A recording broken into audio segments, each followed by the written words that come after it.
Wave Radio. On today's episode, Missy and I are talking about staying grounded. Ladies and gentlemen, please take your seats. The show is about to begin.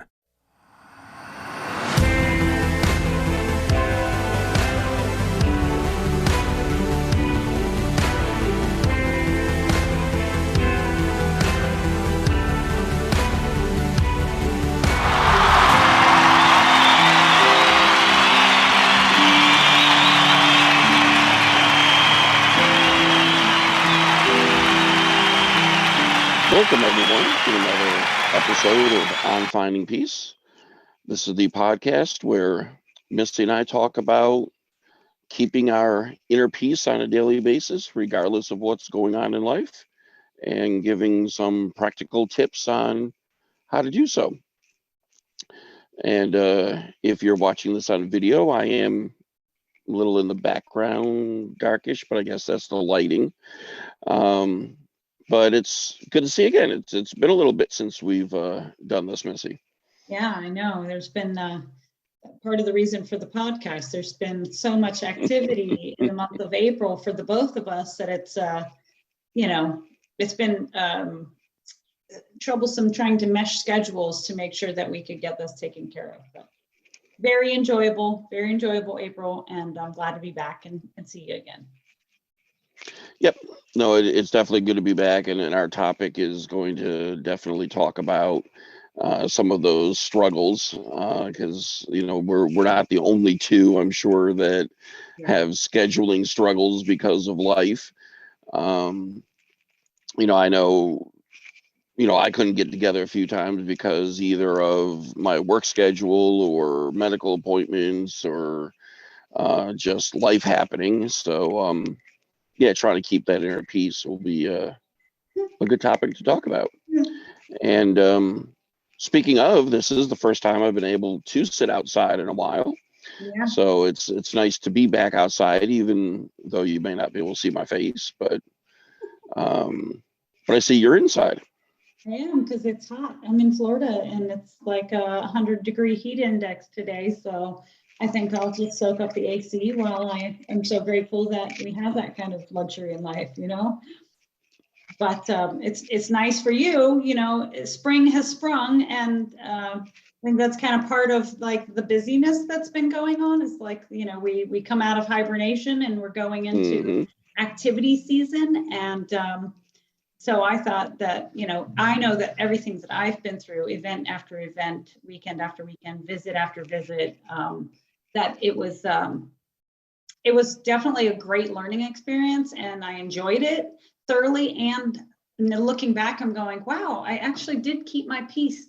I would say 99.9% of the time, and that's huge, because when we're creatures of habit, like I am, I like to have my downtime. I like to spend time doing things that I enjoy. And sometimes when events are happening, there's a lot of activity.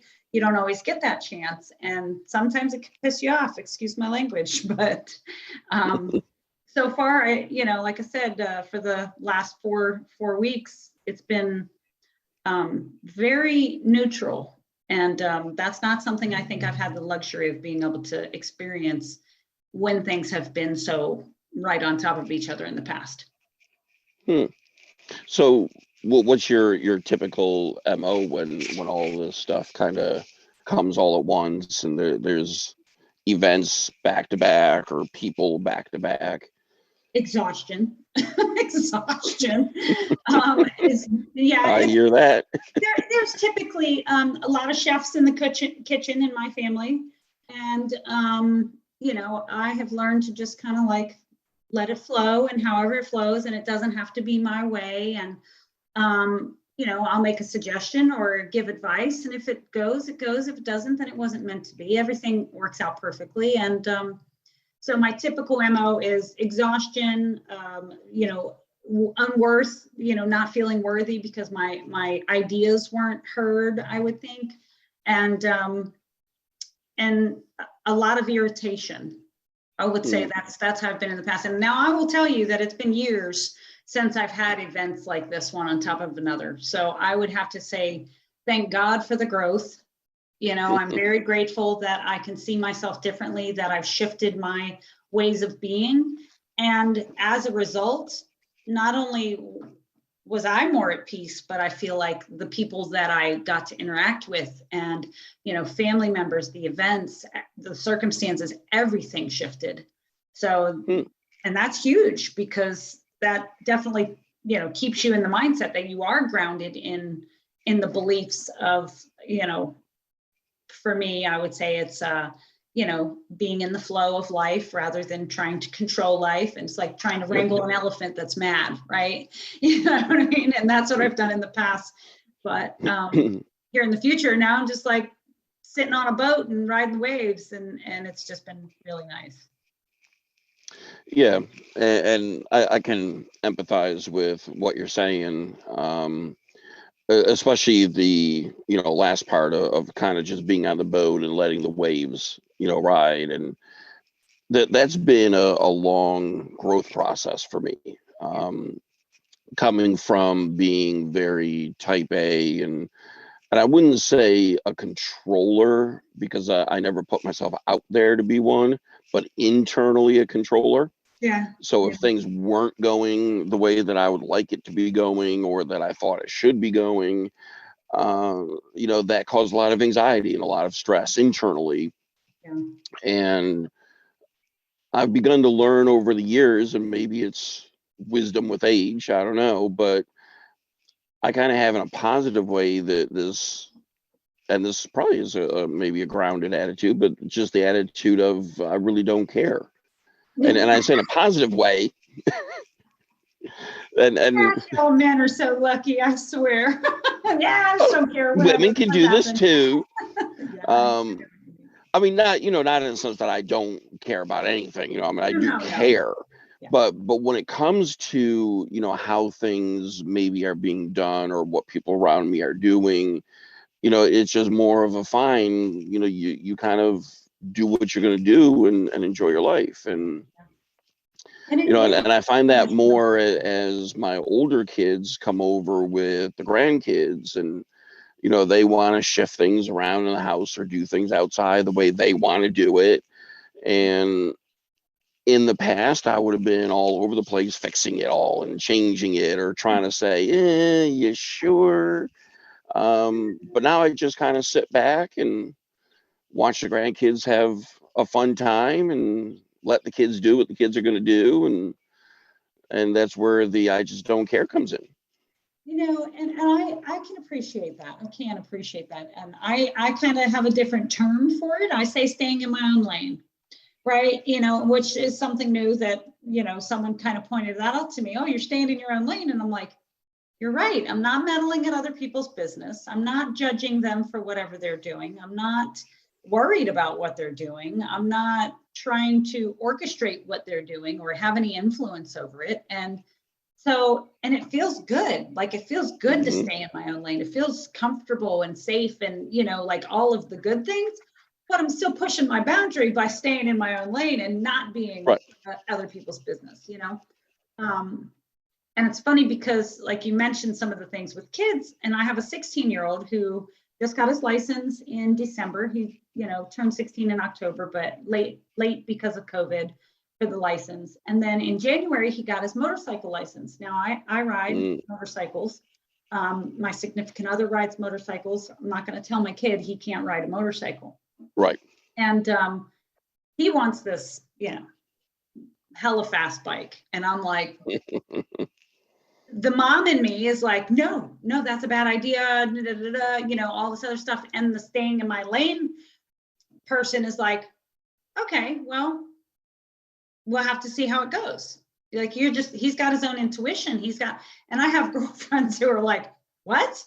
No, what? He's still young. He's still 16. You can still tell him what to do. And I'm like, yeah, but that doesn't make me feel good. Like, I don't want to do that. I want my kid to be able to come to me and show me his dreams and say, Mom, I'm going after this. And me to be like, go for it, kiddo, and sometimes that's not going to look like what a typical parent or a society person, a normal society person would think.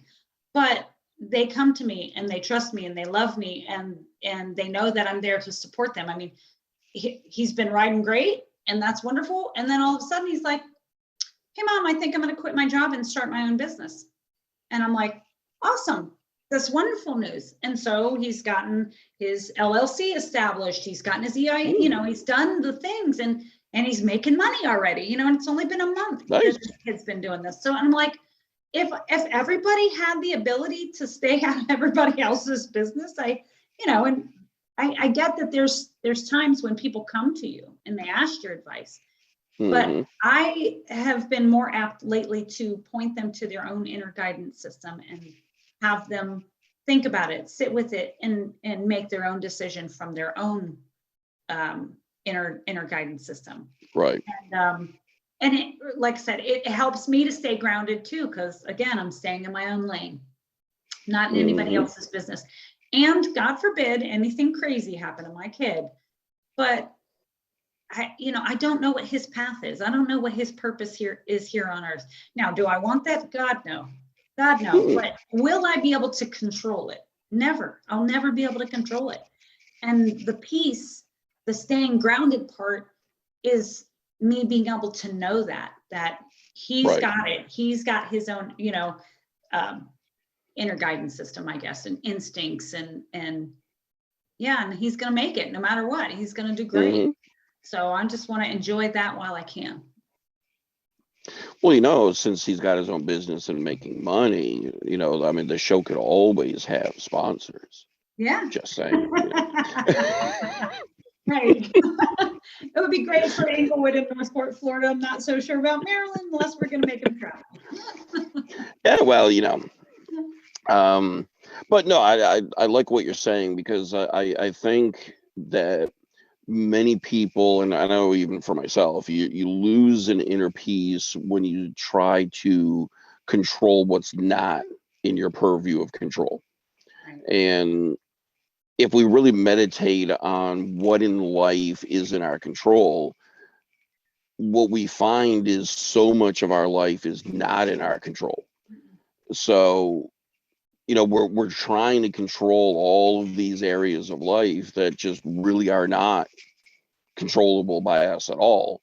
And that's where the stress comes in because, we're trying to do something that we can't do. And it's not for lack of trying or lack of anything else. It's just the fact it's incontrollable, or uncontrollable or whatever the word is. That really, if we change our focus onto, well, what can we control? What is in that purview that we can make decisions about and influence and really focus our energies there, we're going to find more inner peace because we're actually going to be accomplishing something. Yeah. Since it is in our control.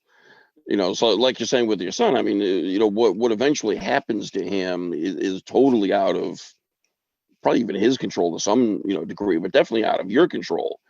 But what you teach him about life and about himself is definitely in your control. Absolutely.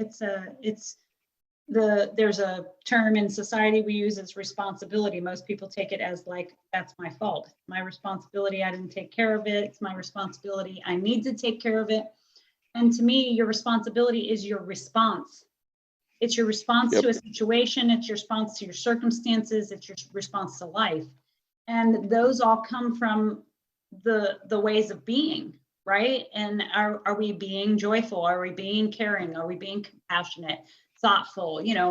Those are all ways of being. But in society and with a lot of people, and I will be the first to admit that I'm trying to switch gears, because I was taught growing up, you have to do to have, right? You have to do things, you have to work hard, you have to, you have to go to school, you have to put effort in to have nice things, to have a nice house, to have a good job, to have lots of money, and I think that the portion that is missing is really the ways of being, because if anybody can tell me if I'm in a bad mood, anybody can tell me how wonderful I am, but I'm not going to hear them because that's the way I'm being, right?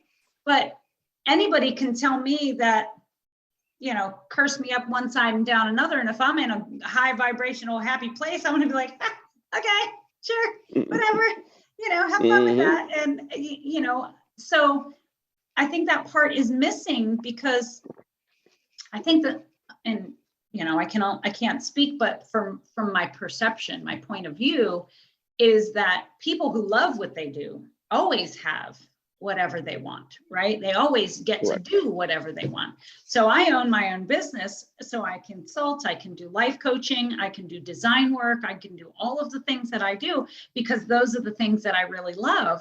And so I get to be joyful in that. I can be creative in that. I get to have fun with that. I get to, interact with other people and be social. So I get to do all those things. But if I didn't like those things, it would not make me happy. And I wouldn't be making good money. I wouldn't have, a good energy about what was going on. And that would show in the work that I do, is what I'm trying to get. So. But I think that's one of the key areas to staying grounded, that are we doing the things that we're passionate about doing? And in a similar way with the control versus, what's out of our control is, why do we keep doing those things that we're not passionate about? And refocus our energies. More important, Right. Well, which again, is that going to keep you grounded? No, and that's the thing, is like, money just gives us access, right? But I have customers that I trade with, I barter with. I have one energy worker that I work with, and she doesn't do design work, and she's not computer savvy. So I do her computer stuff, but we trade, you know what I mean? Right. So money doesn't take place. There's no transaction of money there. It's a trade of services for services. And, we have to start having that perception about things to be able to stay grounded. Not the same old over and over again. We have to be able to have some kind of pinprick in the thought process, if you will, right? Where a little bit of light shines through and we go, oh, is that a possibility? Because like for me, I'm constantly questioning my beliefs. If I see something in my experience that I'm not real thrilled about, then I'm literally going, okay, where am I doing that? Where am I aggravating somebody else on purpose? Where am I yelling at somebody that, is driving crazy in traffic? And I'll be the first to admit, if I can see it, great. But if I can't, I'm willing to go, you know what? I see it. I don't like it. I don't want it to be like that. So I'm going to give it forth to you, to God, to spirit. That's what I do. And that's what I say, because I want to make sure that I have a cleaner vessel to be able to do what I'm supposed to do. But I have to be open and willing and forgiving for those things to happen. Right. And I think in trying to begin to stay grounded, it's going to start with the inner attitude. Yeah. Since it's our inner attitude that's going to help us to see the world differently.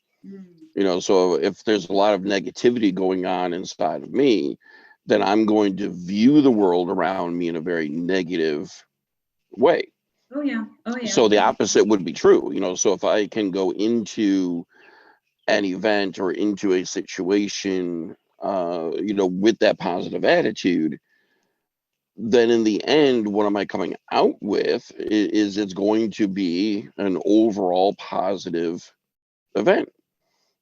So what you've just said is absolutely perfect for the way that I feel like I stay grounded. Is I don't expect outer circumstances to make me happy, right? It's an inside job.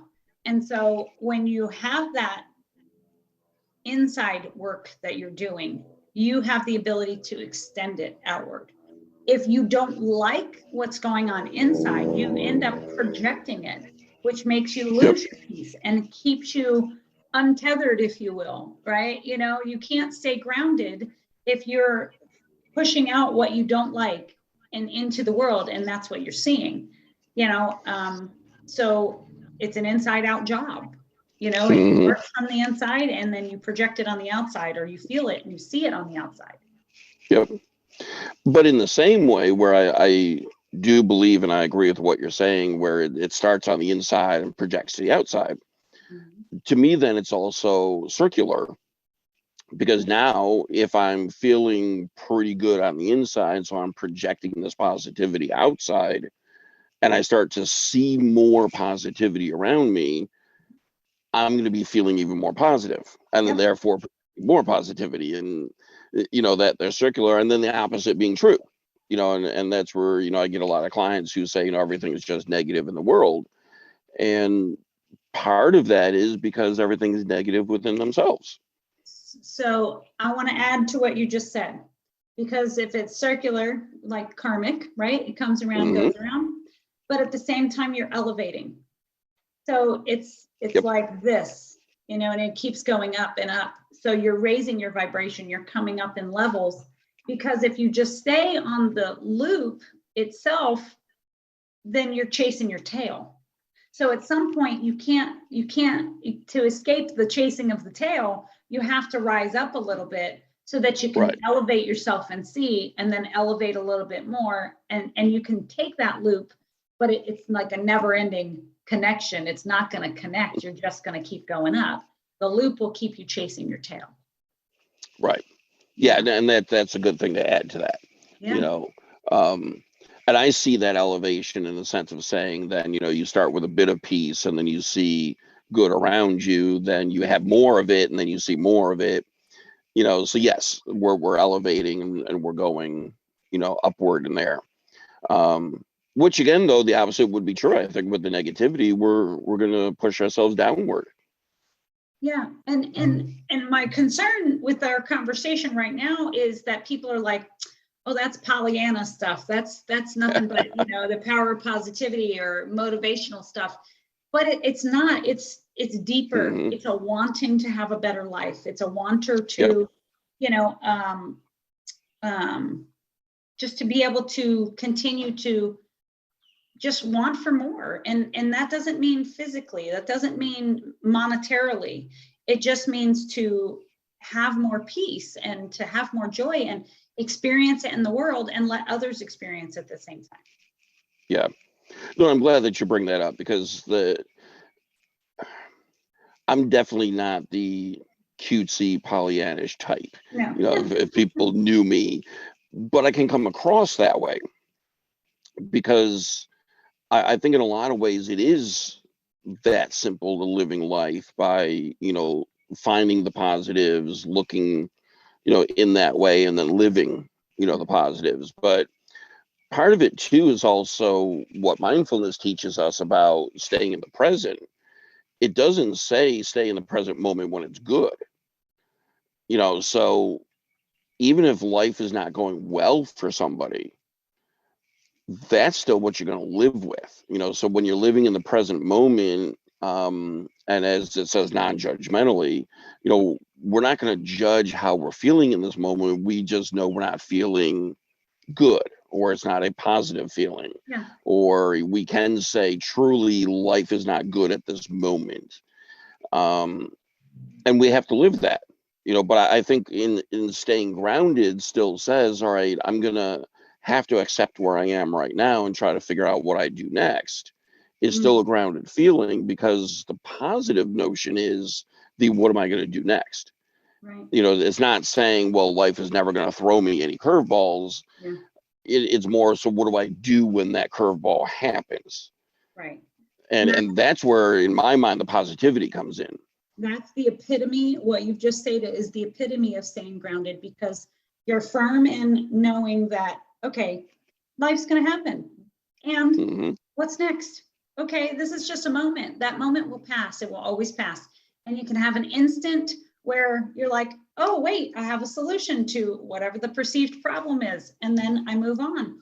Or, or you can stay there. And normally that's what happens, is people stay there. So the staying grounded part is being able to experience the emotions that go along with whatever the circumstances are. And then still knowing that it's going to be okay, that you're learning a lesson of some sort, you're being shown something, and it's going to pass. Yeah. And it may not pass as quickly as you would like, but looking at a person's history also teaches us a lot. because you'll notice that life does continue to move forward. Hmm. And even if your life isn't the greatest and it hasn't been the greatest for years, you can still see that life has continued to move forward. So we're not as stuck as we may feel that we're stuck. That's actually, you just described the universal law of rhythm.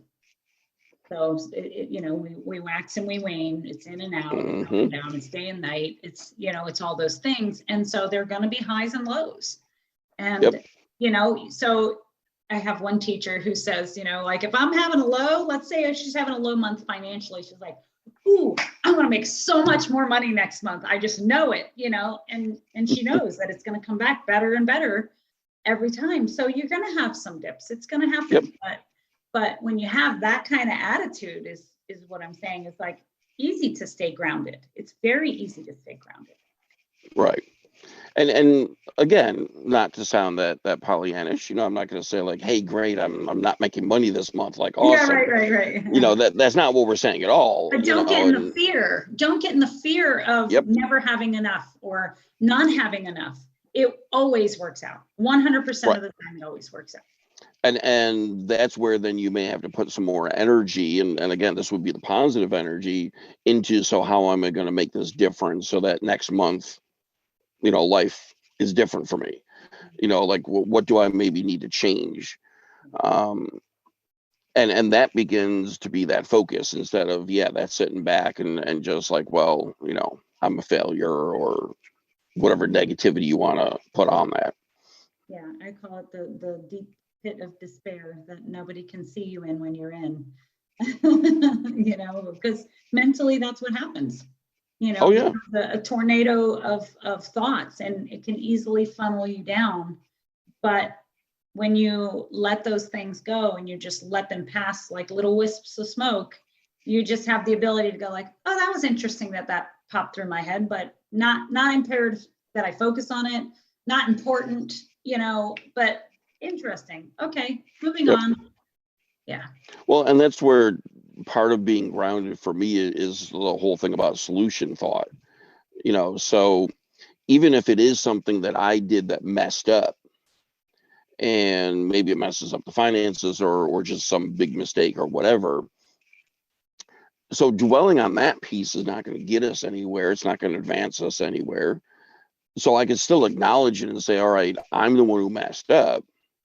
But in the solution thought, then that next thought needs to be, so what do I do different?